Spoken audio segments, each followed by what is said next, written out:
we know, for example, the places that I looked into the federal police, who were admittedly they were the drug police, so you might expect them to be a little bit more corrupt. But the estimate in 1999 from the CIA was 95% of the federal cops were on the take. Having said that, I also found out 40% of the DEA were on the take in the early 70s. So, Wow. I mean, not maybe as much as Mexico, but still a lot of people on the take. That's crazy. I'm excited to read your book, man. I'm excited Oh, like to really dig into that thing, man. It's gonna be cool. awesome. Cool. Some advocates argue for decriminalization or legalization of certain drugs to counter the cartel influence. What kind of impacts do you think that would help? Well, in all honesty, I mean, there are swathes of America where it is de facto decriminalized. I mean, Oregon has just regressed, but I mean, let's be frank. I mean, I lived in California for 6 months. It's Yeah. de facto decriminalized in swathes of California. Um, I'm not sure that does huge amounts, in all honesty. Now, yes, it doesn't put incredibly low level drug addicts in prison, which is better than putting them in prison. I mean, you've had the problem with mass incarceration, which is Yep. absolutely scandalous. So, yes, better than putting them in prison. But in terms of, for example, regulating the drugs they take, it does no use. They're still dying because so you really have to legalize. Now, even legalization I think is problematic unless it's done really seriously. Because all you're going to do is you're going to get you're going to get the legalization that is happening with the marijuana market in Colorado, where basically middle class people can afford to go to their head shop and get primo weed, right? And Yep. poor people still can't get that stuff. So they're still buying on the streets and it's crap and they're getting busted by the police. And my guess is if you, let's say, legalized heroin and cocaine, you'd still get that dual market. So here's my radical response, which actually is borrowed off this amazing Mexican doctor that I write about. He was this like anarchist doctor. He came up with the idea, don't just legalize it, the government should give it away free. Whoa. Why is that? What would that help? Because effectively, then you don't have that black market. You would price every single drug seller out of the business immediately. Because Man. basically, no one wants to take drugs unless their life is on the slide. This was Right. his thinking. So as a result, they're going to take drugs, whatever. We might as well give them their drugs. So as a result, they can then live a half functioning life. They can go and do a job, right? They'd have to steal and they'd have to buy really rubbish drugs off drug dealers. They can buy really high quality stuff. Well, they can get high quality stuff off us, which is a fate that, but I mean, I suspect it might be politically quite difficult to do. That's wild. There, I don't know. I'm allowed to say that from my ivory tower, you see. Yeah, that's wild. Who said that? Who'd you get that idea from? Yeah, so it's this amazing guy. He's like his name is Leopoldo Salazar Vinegra. He was a crazy doctor, 1930s Mexico, total radical. Eventually the DEA basically, well, the precursor of the DEA basically forced the Mexican government to sack him. He's like in charge of drug policy. They forced the Mexican government to sack him. They then basically stop exporting morphine to Mexican hospitals. So all the Mexican cancer patients are dying in extreme pain. And then Mexico has to back away from this free drug experiment. Crazy. It's pretty brutal. Yeah. Yeah, it is. Let me ask you Um, this. What happens if Americans somehow stop purchasing drugs? We're able to get a hold of it. Does this truly affect the cartel or do they find another way? uh, it's a really, really good question, and it's one that I'm not entirely sure that even security specialists in Mexico know. There are clearly some cartels. And I think what is going on in Sinaloa at the moment is fascinating. I think you've basically got possibly the end of the old school cartel. Miles' end of that cartel is interested in narcotics, right? It used to be weed and heroin and coke.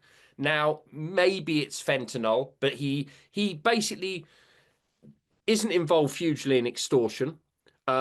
He makes sure that fentanyl is not sold on the Mexico side. That's part of the agreement with the government. I mean, that is no one, everyone in Sinaloa, there are no overdoses from fentanyl, right? Which no one ever talks about, but there isn't because they make sure they don't sell in their own backyard. Yeah. That's part of the agreement. So I, some people like Mayo, like these old school cartel people, I don't think they would be interested in going into other forms of organized crime. People like the Chapitos, I think they are. There was a very interesting letter that was written, I think, to the FBI by an enemy of the Chapitos, a guy called El Mini Lick. And he said, listen, the Chapitos are into fentanyl, they're into methamphetamine, but they're also into extorting. They're particularly extorting the beer business. Like anyone who sells after our beer in Sinaloa is paying the Chapitos. So they're interested in organized crime as a whole. I'm not Yeah. sure people like El Mayo are. So I think there is that kind of division. And that's what you say is the old kind of version of the cartel, and the new is more the Chapito's way of doing it, you Yeah, think? yeah, I think so. And I think that unfortunately, I think the Chapitos is much, much more popular. Yeah, I think absolutely. Miles he's the last of the old school, And sadly. how do you think the government feels about that? Really worried. Really, The really worried. I the mean, government was more in support of the way El Mayo kind of handled things. yeah, I mean, people, you can't really say this in Mexico, but I remember distinctly being in Sinaloa in 2018, just when AMLO had got into power. And everyone said, yeah, well, AMLO was here. His men went to see Miles people. And AMLO said, I'm really worried about the growth in drug addiction among young people. Can you make sure fentanyl is not sold in any areas you control? And Maya put out the order. No one is selling fentanyl in 2 weeks' time. Anyone who does is dead. 2 weeks later, 5 bodies appeared on the main road out of Sinaloa, and no one sold anything. I have a mate who was in charge of drug rehab in Sinaloa, and he said that it went from like, I don't know, 30 people a day, no one turned up. Right? You can go to Juarez, which is half of it is run by the Juarez cartel, and Yeah. half it is run by the Sinaloa. The Sinaloa side, they only sell meth. They don't sell fentanyl. The Juarez side, they sell meth and fentanyl because Man, I mean it's really noticeable. I mean it's clearly an agreement. based on your research, what do you recommend policymakers in Mexico or in the United States to address the ongoing drug trade and the associated violence? Like, how can we fix this? What are some ideas you have? Well, I think basically America has to have a proper medical medical service. I mean, the problem with what's going on in whether it be California or Oregon or Arizona, with you know tens of thousands of people on the streets without medical care. I mean, they're people who've just been basically forgotten by society.